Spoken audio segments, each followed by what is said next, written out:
Hello, welcome to our video. It's your host, O219, or Ultimate Gamer 19,000, and I'm here today to present you all the brand new build guide for 2024 Cleric. And I'm so excited to do this, so let's get right into it. But before we do, make sure to like, comment, and subscribe. Overall, they just help me much more than you could imagine, and just help. And so it's nice to see that my videos are doing well, and makes me want to put more effort into my content by slowly upgrading it. So yeah, let's just get right into it. So this new cleric, I'm actually really excited for it, especially the war cleric. I love the new war cleric so much. I'm fully obsessed with it, and I genuinely can't wait. One massive thing about the cleric is when it comes to species, it seems like a lot of the species are just genuinely all good. Like, yeah, you could probably still play a tiefling monk and still have decent degrees of success. There's never been a certain species for any of the classes that really made me feel like, oh, these must go together, or not, you're playing this character incorrectly, or you're kind of chipping yourself out of something. Except for the cleric, it seems. Well, for one subclass, not subclass I care for the most out of any of them, so it's a pretty big thing for me. It seems that if you're playing a war cleric, picking up human might be your best option depending on what type of build you want. Because I'm seeing a lot of types of ways you can use the war cleric. And honestly, the thing about human is, when I first saw the change to humans, and I feel like when a lot of people first saw the change to human, they're like, oh, this sucks. Or this isn't going to be used as much. This isn't as overpowered. Like, many builds probably aren't going to take human because taking the origin feats weren't that powerful, is what we all thought. But when you realize that origin feats include picking up Shillelagh, Shield, Extra HP, Alert, or Musician, those five options, that three of them are really overpowered, and the other two work very well with the cleric, it really kind of makes you realize, like, wow, human still is very powerful and should not be underestimated. So honestly, I believe if you're going a war cleric or even a normal cleric in some scenarios, it might be really beneficial to take human. Because, for example, let's get into the backgrounds. Now, backgrounds that are very good for clerics, in my opinion, are Sage, Guide, and Farmer. With something like Sage, you can pick up Magic Initiate Wizard, giving you access to Shield, which, I mean, oh, sorry. Most clerics are going to be wielding medium armor with a shield, so being able to have the shield spell on top of that can just provide some crazy amount of utility and have a really good armor class. And also, getting some wizard cantrips can be nice, because wizards basically get everything. Now, the guide, you do gain Magic Initiate Druid, which, I mean, Shillelagh, if you're playing a War Cleric, being able to use Shillelagh does help you with the fact that you can now dump your Wisdom. Wait, no, dump your Strength, I mean. And since you did dump your Strength, when you take your Divine Order feature, you no longer have to take the Protector. You can now take the Thaumaturge, which gives you an extra Cleric cantrip, and you can add your Wisdom modifier to Arcana and Religion checks. Meaning, if you want to be a Cleric that if you still want to be a melee focused cleric, you could pick up something like the guide and use Shillelagh and be a more nature-y themed cleric, war cleric at least. Which honestly, I think that might be really interesting to some people. Also, some people might want to play clerics that don't have a bad arcana or religion and want to have really good arcana and religion. So, that's it. And also, farmer. To stress it, all of these can either increase your wisdom and constitution. Guide and farmer, well, no, I think farmer can increase your strength. So, if you were building a strength-based war cleric, at least, you would probably just take farmer. Being able to increase your wisdom and your strength are your most important stats. And thanks to stuff like tough, you can now kind of make your constitution modifier a little bit worse or lesser, because with tough, it can bring it up. And at level 4, as long as you take Warcaster, which you probably should, your concentration checks aren't gonna feel as bad because you will have advantage on many of them. And here's the thing, if you're taking the farmer background, maybe picking up something like guide might be really beneficial, because you can now be a farmer with all that extra HP and have and be attacking with wisdom, meaning your HP is now going to be super high because you have a good constitution and a tough feat, and your wisdom's going to be also exponentially high. Or maybe you want to take a farmer and take Sage to get the shield spell, so then your AC is now 18 because of heavy armor, plus 2 because of shield, and then a plus 5 because of the shield spell, meaning you now have a 25 AC every single round. And if you're a level 6 war cleric, maybe you would have Shield of Faith up, making your AC 27. There's a lot of ways to build up your AC. So honestly, human just a really solid option because the clerics kind of just want a little bit of everything. Especially the war clerics. I mean, any cleric can benefit from taking tough. Yeah, any cleric can benefit from taking tough, and now almost any cleric subclass can now be melee focused cleric. Thanks to the protector and your level 7 blessed strikes feature, every cleric can now be doing divine strike with heavy armor. That's just not that's not only something that's limited to war domain. Yeah, you're gonna be less efficient, but you might want to play a trickery domain cleric that does blessed strikes, or a light or life domain cleric that is melee focused. So no matter what, your cleric's probably gonna be wanting a lot of origin feats, and human is straight up just a good option. Also, you do get more skill proficiencies, which wisdom is going to be your highest stat, and if you take thaumaturge at least, you're going to be using your wisdom for many ability checks. Now, there are some other good species out there, such as Asmar, Orc, for Orc for the tankiness, Dwarf, if you don't take Farmer for the extra HP, Dragonborn for the flight. All those species can be very powerful. Wood Elves, for example, being able to cast Pass Without a Trace as a cleric spell, if you're not a trickery domain, is very beneficial. So overall, it kind of feels like no matter what your cleric, may want to take human, because it seems that on most cleric builds, taking human is your best course of action. Now, I do know I did yap a little about that, but I think this is very important for this build because, yeah, there's been no other, and I've covered the wizard, the fighter, the monk, the barbarian, the sorcerer, the bard, and the warlock, and I haven't found a single one of those not really reliant on one type of species. Well, except for maybe the monk, and that's the monk is relying on species because you want one origin feat that you can't get, the ability scores. Well, whatever. Let's not look at that. But yeah, I could see clerics benefiting from multiple first level feats. And now for the general feats that they might or may not be taking, Warcaster, especially for the tough druids out there that wanna make their constitution a little worse, but don't want to really suffer the consequences of having a worse constitution and casting spells are concentration based. Taking Warcaster does very much help. Also taking a Magic Initiate Wizard to pick up Shield also helps, but that's a different story. But yeah, I do definitely think Warcaster Inspiring Leader is now based on Wisdom, which an Inspiring Leader cleric I definitely can see. Maybe like a cleric of music, of like the god of music or something of that nature. I could definitely see get really good uses out of that. And again, stuff like Shield Master, if you're maybe more strength based, to be able to knock your enemies prone. Great Weapon Master, clerics can now use Great Weapon Master to great efficientness, in my opinion.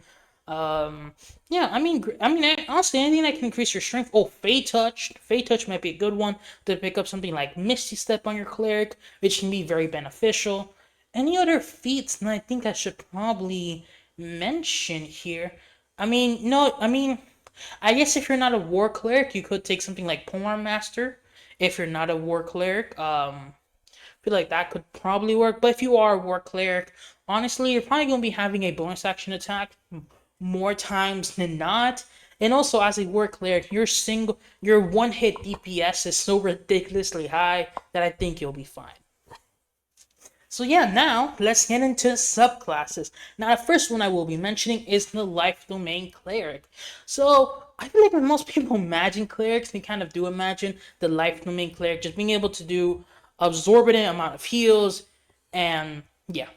So now your third level feature technically, because now you get your subclass at third level. I feel like everyone knows this, but gotta say it. Your Disciple of Life feature did get a tiny nerf, but it only really mattered if you were multi-classing a lot, because now it specifically states that it only works one.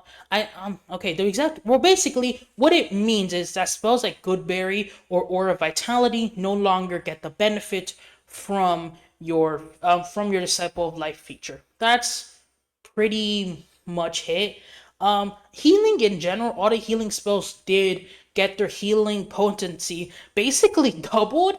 So losing this feature, I mean, this feature in reality is just exactly the same. So I mean, yeah, honestly, not every cleric was doing good berry. So I mean, losing that does suck. But now being able to just heal so much more definitely definitely is a bigger benefit. Now your the life domain cleric channel divinity did gain an utter nerf. Now it only works on creatures that have the bloodied condition. Now you may have heard of the bloodied condition because you watched honestly any D&D podcast. But basically what the bloody condition was, it stated, well, usually how most people rule it is if a creature or character is under half their HP, they're bloodied, so now their channel divinity only works on bloodied creature. But don't worry, I mean, you still have the was is it the yeah, you still have the divine spark channel divinity, which allows you to heal for a decent amount. So you, I mean, wait, yeah, you could use divine spark with your third level feature. So I mean, yeah, honestly, don't really worry about it. That does suck a little, but we'll live.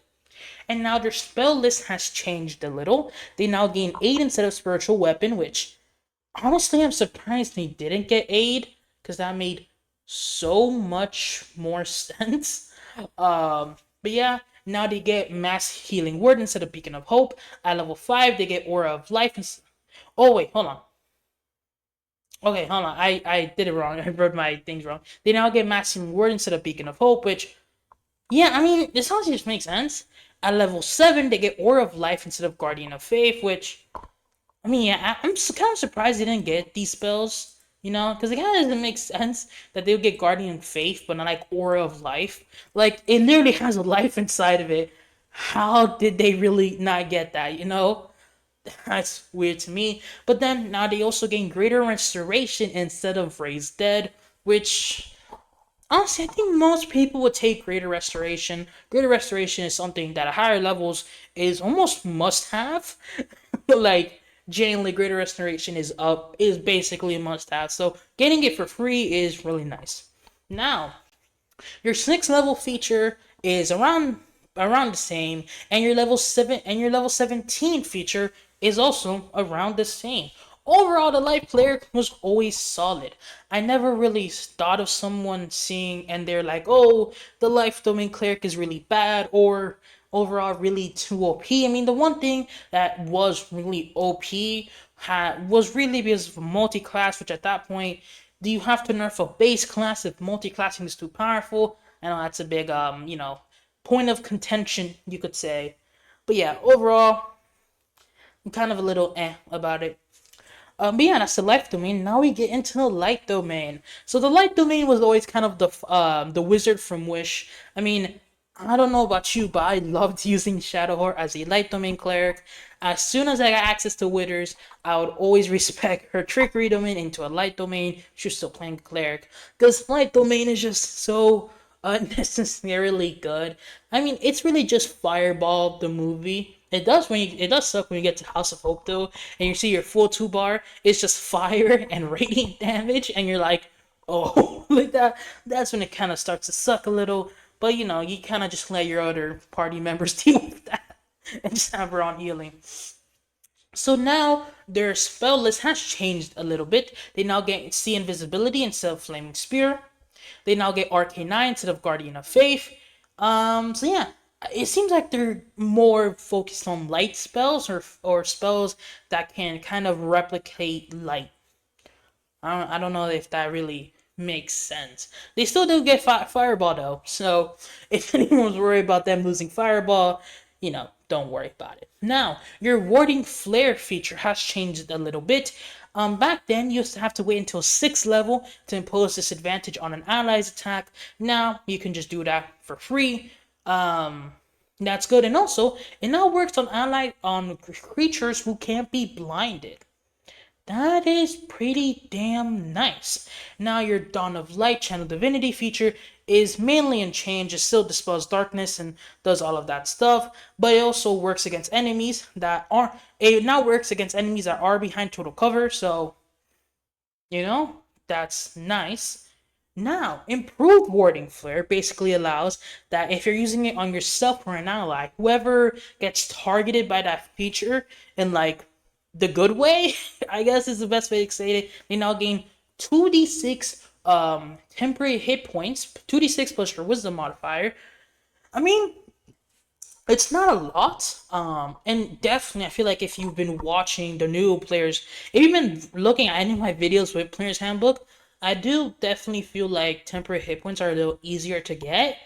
But I mean, at the end of the day, temporary, like, I feel like some people are definitely overreacting because I have heard like of a notion where some people are like really mad at the fact, oh, temporary hit points no longer matter. Everyone can get temporary hit points, blah blah blah. And I definitely think that is a little bit cuckoo or kind of like in bad faith. If we're being honest here, many of these spells give like 2d6 plus our wisdom modifier. Assuming we have a 5 wisdom, 2d6 is a maximum of 12. That's 17 temporary hit points.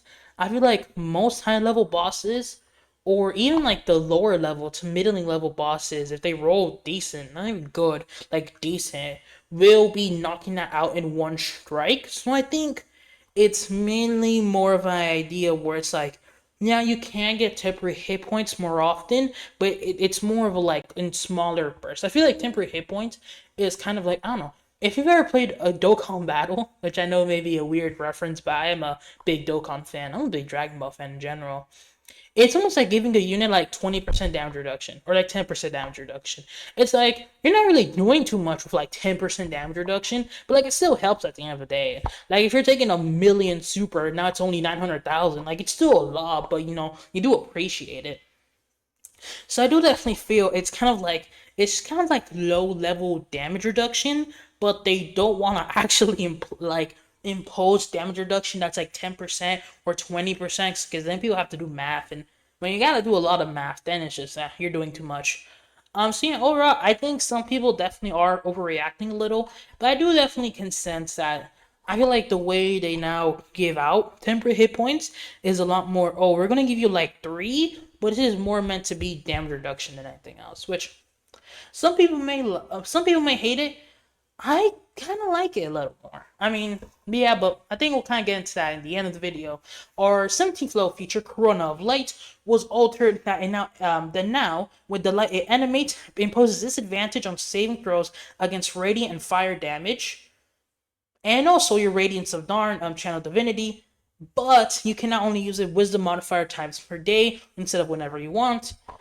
I mean, honestly, wisdom modifier times per day. I mean, because I feel like this is one of those features. I mean, you're a level 17 cleric. You're a level 17 light cleric. Let's be real. By level 12, if you take 3 feats, you have a 20 wisdom. So there's really no, and I mean no way, your wisdom's lower than 20 if you're a light cleric. Maybe if you're rolling absolutely bussy for like your saving throws. And even at then, it's like if you're like a 14, which, I mean, if you're a 15, 14 and put that in your wisdom, maybe you gotta ask your DM to re-roll, or you just need to get your build in check, if we're being honest here. If you roll a 14, level 2 you get 1. Level 8 you get 1, making you a 16. Yeah, level 16, which, I mean, you'd still be at 17, you would get a plus 5. So no matter what, unless you have a 12 wisdom and only take feats, you're not taking a single ASI, which I feel like is very rare, but let's just say, and you don't have some ways to increase your stats because of magic items or whatever, then maybe, yeah, overall, I feel like 5 times a day is honestly as much as you'll need it, really.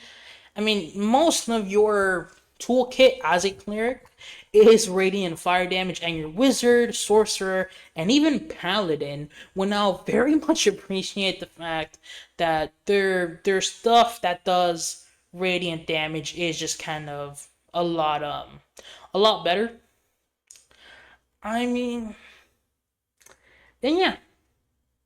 So yeah, I think that's really about it. So now we'll get into the subclass that I personally disliked a lot. Look, if I'm being honest, I never hated the trickery domain, but like I was never gonna use it. And anytime I saw someone use that, I was like, man, you could have picked a better subclass. Like that's like for example, I was watching. Well, okay, I won't ramble too on, but overall, I feel like anytime if you ever watch someone play a trickery domain cleric, like in Critical Role Season 2, for example, you can tell that's like, wow, their moves are really taxing. Like for them to have up their little like clone, it takes their concentration, which I mean at lower levels that's like middling, but like at higher levels when you have really OP concentration spells, like it really sucks to not be able to use your subclass.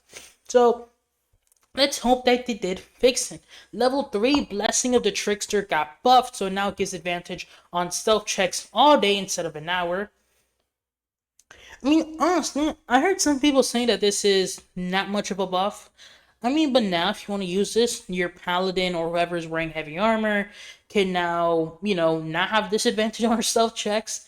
I think a lot of characters are really gonna like the fact like the fact that instead of making a disadvantage stealth check of -2, now they're only making it with normal. I mean, I feel like a lot of people kind of use this feature incorrectly when they give it to like a rogue or someone that's good with stealth. In my opinion, if someone is rolling negatively or rolling a flat roll, you should always give it to them because rolling a higher number for them means more than the rogue or the wizard who probably has a decent dexterity rolling just a higher number because they have modifiers that can kind of make their lower numbers better, but someone like a paladin or a fighter that have no dexterity, you really should be giving it to them. Or people that have disadvantage on dexterity on stealth checks, you should really be giving it to them because they need it way more than any of your other things. Invoke duplicity did get a little better, so that's nice. It now takes a bonus action, which I mean, that's honestly good. I mean, I feel like invoke duplicity taking an action always was a little too much, and now it doesn't take concentration. Oh, this is nice. Yeah, I mean, this. Okay, yeah, that's definitely a major choke point. At lower levels didn't matter, but at higher levels, oh, did it suck having to take up your full concentration to use it. So now it's a bonus action. So I feel like it's much more something you just like kind of like throw out than like something like, oh, this is going to take my action, it's going to take my whole turn. Let me put this there. But it still takes your bonus action to move it, which I mean, what are we doing? Why? No other. It's like your invoke duplicity kind of feels like the Rangers bear, like a Beastmaster Rangers is like bear companion, but just worse. Now your trickery domain spells are a tad bit different. They now get invisibility instead of mirror image, and hypnotic pattern instead of non-detection. And also they get blink instead of dispel magic, and they get confusion instead of polymorph. Yeah, I ain't gonna hold you. This is a lot of booty. I'm not gonna hold you. That spell list is straight unrefined cheeks. Ooh, that's bad. Okay, yeah. Ugh, that's a punch to the stomach. Oh my, yeah. What were they thinking? Getting invisibility instead of mirror image is nice. Hypnotic blink instead of dispel magic. Confusion instead of polymorph. Oh my. Yeah, I'm sorry, Trickery Domain. I'm sorry, Trickery Domain enjoyers. You're getting cooked. Now at level 6, you can now use your bonus action to teleport with your little Trickery Domain clone. It kind of works like the what is it called? Matt Mercer subclass, the Echo Knight. It kind of works like the Echo Knight now, where you can use your bonus action to swap each other. I mean, yeah, that's pretty cool. Your level 17 feature is basically ripped from Naruto, which we can now create four illusionary versions of ourselves. And also, allies get advantage on their attacks if they're within 5 feet of our illusion. Uh, yeah. I just that's getting four is just so funny to me. Like you just get like, boom, there's four of you now. Yeah, I mean, hmm. I'm wondering if I like that more than just getting like off a true clone of you. Like, cause I mean, you're a 17th level cleric. I mean, you've been cast in Hollow to completely destroy your DM's encounters for over 7 levels here. Like, you're not a newbie, so I feel like being able to just make a clone of yourself that casts whatever spell you cast is kind of like a little dumb. Maybe you could have made it where if you were to cast a spell that does damage, maybe like if someone fails on their saving throw to your clone, they only take half, but if they succeed, they take zero. I don't know. This feels just kind of dumb.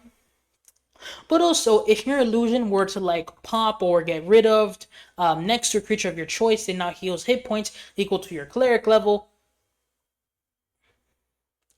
I mean, yeah, I guess that's nice. I mean, at the end of the day, it really sucks, man. Because Trickery, the main clerics, really didn't get much. I mean, yeah, Invoke Duplicity and Blessing the Trickster, they got buffs. They did. But man, that spell list got neutered. Like fully chomp. They stop. Oh, this truly is the battle of mid. Yeah, that's spell list, man. I'm sorry, my trickery domain enjoyers. Y'all kind of got chopped. I ain't gonna hold you. Now, finally, getting to the subclass best for last, the War Domain Cleric. This is, I mean, look, I know in the title because I've already made the thumbnail before I recorded the video. I already know in the thumbnail I have better than the Paladin question mark, and if that's hyperbole, honestly, that's kind of for you to decide, because man, the hollow holy weapon with divine strikes dealing 6d8 radiant damage every single turn. No, 12. No, it's technically 12d8 because you have two attacks. Is a feature. Dealing 12d8 radiant damage consistently, plus having Shield of Faith up consistently because of your 6th level feature. Spoilers. I mean, and also getting a plus 10 to hit if you want it. Look, War Main clerics definitely can rival the paladin damage wise, utility wise. They can probably also rival them too. I mean, aura protection is generally just such a good feature, especially if you do take that one level of warlock. Then you can just be charisma based and whew. But I mean, yeah, War Domain clerics are definitely very powerful and definitely something you should probably. And if you like Gish characters or kind of upset of the paladin kind of sucking now, then I definitely recommend looking into the War Domain cleric and seeing what type of new monstrosities of damage you can now create. Which, trust me, you can. So yeah, our 3rd level feature, technically our first one got a massive buff where your War Priest charges now come back on a short rest. Oh my god, I can, I'm gonna drink some water. Refreshing. Make sure to drink water. I need to let you just have a moment of silence so you can process. That is such a nice buff. Man, I cannot say how nice of a buff that is. Yeah, man, I'm sorry. It's just, oh, I'm so excited. I genuinely am. Wow, I can't. Oh, that's so nice, man. Because the thing is, the reason why I'm kind of like going crazy over this is because Wizards have the hosts have built the cleric to kind of be like, if you want to be a melee based cleric, you can, and you're going to be doing one very powerful strike, and and that's it. Now, since you can almost consistently be making 2 attacks in a turn, you can now say goodbye to the only 1 attack a turn cleric, and now say hello to making 2 attacks with a cleric, but still having that same almost crazy levels of potency which you could before. Which honestly, I am just so ecstatic over, and this is kind of why I'm more this is why I kind of like I'm liking more the cleric than the paladin. Because with the paladin, I feel like now I used to be able to do multiple very powerful strikes, and now the cleric can do that. And also, I mean, the cleric, in my opinion, the Wardomain cleric fits the flavor much better than the paladin ever does. But that's a video for another day. But overall, if I'm being honest, wait, hold on.